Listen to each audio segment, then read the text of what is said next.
L'invité de la matinale. KTO Radio. Et l'invité de la matinale ce matin est Monseigneur Michel Guillot, évêque du diocèse de Constantine et Hippone en Algérie. Bonjour Monseigneur. Bonjour Philippine.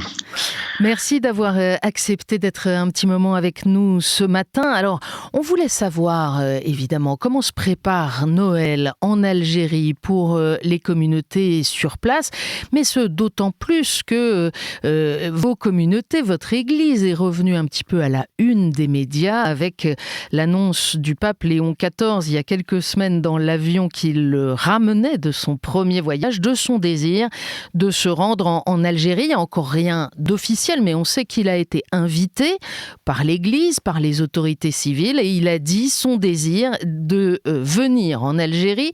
Alors, pour un religieux de Saint-Augustin, on comprend bien le lien. Vous êtes le lointain successeur de Saint-Augustin.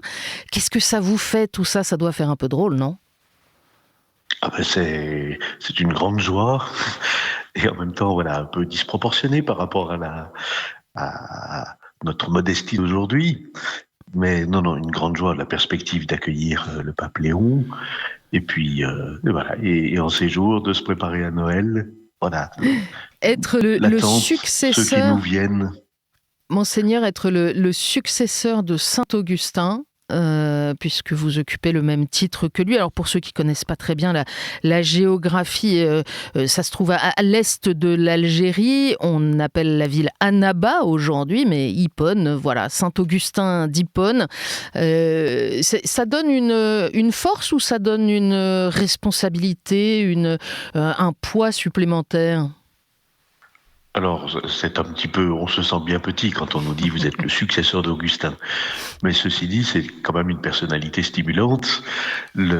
Par ses écrits, bien sûr, mais dont je prétends pas maîtriser la teneur, mais aussi par sa personne, comme chercheur de vérité, comme faiseur de communion, comme rassembleur, il a des aspects très très stimulants qui, pour aujourd'hui encore, moi me parlent beaucoup. Le pape a dit que Saint-Augustin aide beaucoup en tant que pont parce qu'en Algérie, il est très respecté comme fils de la patrie.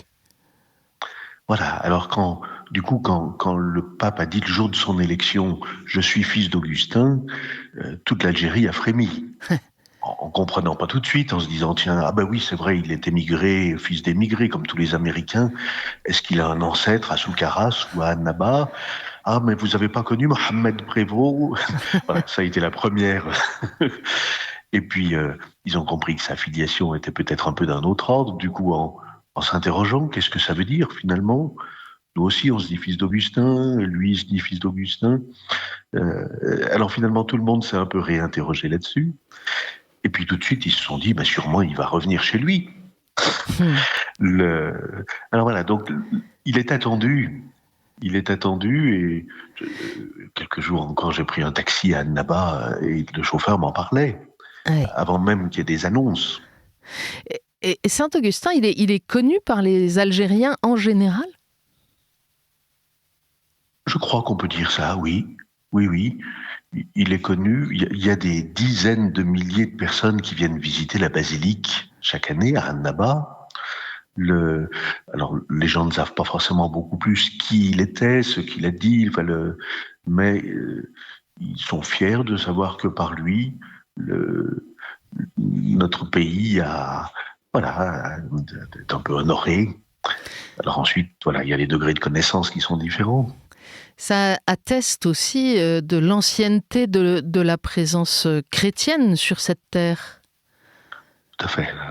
Là, au début du 5e siècle, Augustin, et il y a eu avant des martyrs, il y a eu une longue histoire de théologiens, de rencontres, de débats aussi, de conflits parfois sur l'interprétation de la foi, mais il y a eu beaucoup de vestiges aussi qu'on trouve aujourd'hui qui rappellent cette présence. Elle est aujourd'hui plus discrète puisque la seule église de notre diocèse, construite comme église, c'est précisément la basilique Saint-Augustin. Tous nos autres lieux sont des pièces aménagées, bien aménagées, mais Notre cathédrale, elle fait 80 mètres carrés et c'est le sous-sol d'une maison. Mais c'est la cathédrale. Et votre diocèse aujourd'hui, c'est quoi? C'est un peu moins de 1000 fidèles, j'ai lu ici ou là?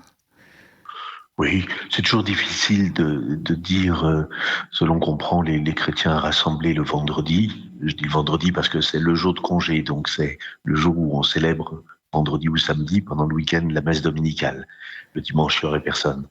Mais donc, si on prend les chrétiens rassemblés pour la messe dominicale, ou si on prend ceux qui, par exemple, cette année, si Noël était un jour de congé, on aurait peut-être plusieurs centaines de personnes qui travaillent sur des chantiers qui sont d'origine étrangère, philippines ou autres, et étant libres parce que c'est le vendredi, elles pourraient peut-être venir pour Noël. On a eu des choses comme ça quelquefois.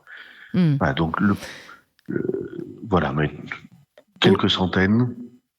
Avec Voilà. une partie de ces fidèles qui proviennent d'ailleurs, qui soit viennent de l'Afrique subsaharienne et font partie de tous ceux qui remontent vers le nord, soit sont des travailleurs, comme vous venez de le mentionner, qui viennent d'autres parties de la planète?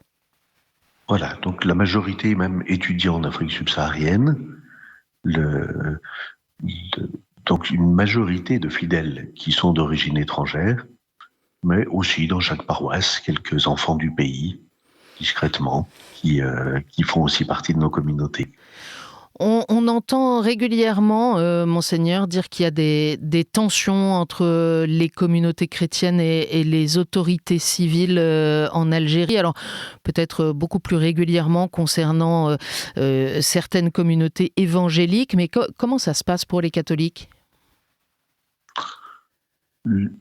Pour les catholiques, j'allais dire, ça se passe très bien pour la vie quotidienne. Mais les évangéliques, effectivement, la grande majorité de leurs églises actuellement sont fermées. Quand ils ont demandé l'agrément, ils ne l'ont pas obtenu pour l'instant. Donc c'est un point de difficulté douloureux. Les églises évangéliques qui sont composées essentiellement d'enfants du pays. Pour l'église catholique, est-ce que c'est parce que la majorité sont d'origine étrangère? En tout cas, on a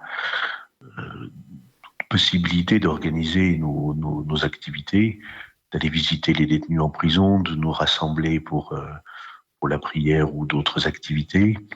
Alors, on peut avoir d'autres activités, d'autres difficultés. Là, actuellement, ça peut être sur l'enregistrement au cadastre d'une ou l'autre de nos propriétés comme du domaine public. Alors, c'est des incompréhensions.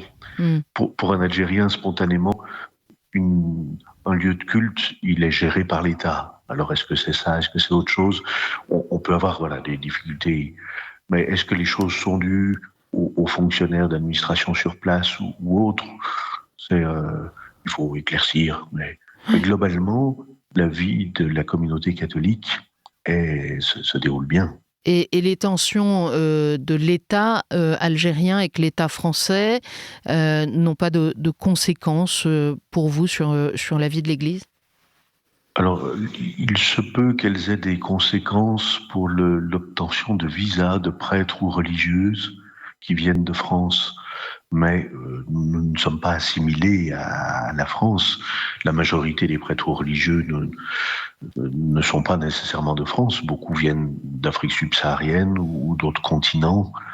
Donc, de moins en moins, un lien est fait entre l'Église et la France. Alors, Monseigneur, revenons à Noël. Vous le rappeliez, Noël n'est pas un jour férié en Algérie. Donc, comment ça va se célébrer pour les fidèles catholiques? Alors, puisque la majorité des fidèles, ce sont des étudiants d'Afrique subsaharienne, par chance, ils sont en vacances en ce moment. Donc, ils ont commencé déjà quelquefois à se rassembler, c'est-à-dire ceux qui sont dans des villes qui ne sont pas, où il n'y a pas de communauté chrétienne, ont commencé à venir rejoindre des villes où il y a une communauté qui va s'assembler pour Noël. et donc ils préparent. On ne se retrouve pas pour une heure quand c'est comme ça, pour une heure de célébration. Donc on va se retrouver pour les étudiants, ça va être au moins sur les 2 jours. Voilà, en couchant sur place, en entourant la célébration d'autres festivités. Mais c'est vraiment, voilà, à la fois, c'est un peu comme quand Jésus est venu à Bethléem dans une forme d'incognito, c'est-à-dire dans une société qui ignore ce qui se passe, l'événement qui est en train de se dérouler chez elle. Et en même temps, voilà, ça fait véritablement un rassemblement heureux, joyeux pour ceux qui se retrouvent. Et c'est l'occasion de parler néanmoins, parce que j'ai entendu dire que dans les villes, en tout cas, il y avait une petite contagion de la dimension commerciale de Noël avec la globalisation de l'information, etc. Est-ce que c'est aussi une occasion pour les chrétiens d'être interrogés finalement sur le sens de cette fête ou de ce qu'ils vivent ? Alors, il y a eu, je crois, à Alger, une paroisse qui a organisé, la paroisse anglicane, a organisé un marché de Noël. Alors, ça s'est diffusé sur les réseaux sociaux, mais dans ces cas-là, ce qui est diffusé ou vendu, c'est plutôt des guirlandes et des décorations. Mais sur le lieu, ils ont dû quand même mettre une vraie crèche. Donc, c'est ce qui permet de dialoguer. Mais la proximité, c'est vrai, entre Noël et le réveillon, le Nouvel An, fait que beaucoup d'Algériens confondent un peu les choses, oui, et pensent que nous allons faire un grand repas. Donc on leur explique non, que c'est 2 choses différentes, et que Noël, c'est plutôt un rassemblement de prières, et que ce qui importe, c'est pas un éventuel sapin ou des guirlandes, mais c'est ce qu'on appelle la crèche. Alors voilà, quand on raconte ou quand on la montre, quand les gens viennent nous voir et qu'ils voient, mais qu'est-ce que c'est que cette petite maison-là ? Voilà, donc c'est l'occasion d'expliquer. Monseigneur, vous êtes à l'origine prêtre du diocèse de Lyon, vous avez été en mission dans les quartiers populaires, vous êtes en Algérie depuis 2006. Qu'est-ce qu'on peut vous souhaiter à vous pour cette fête de Noël dans ce contexte si singulier qui est le vôtre ?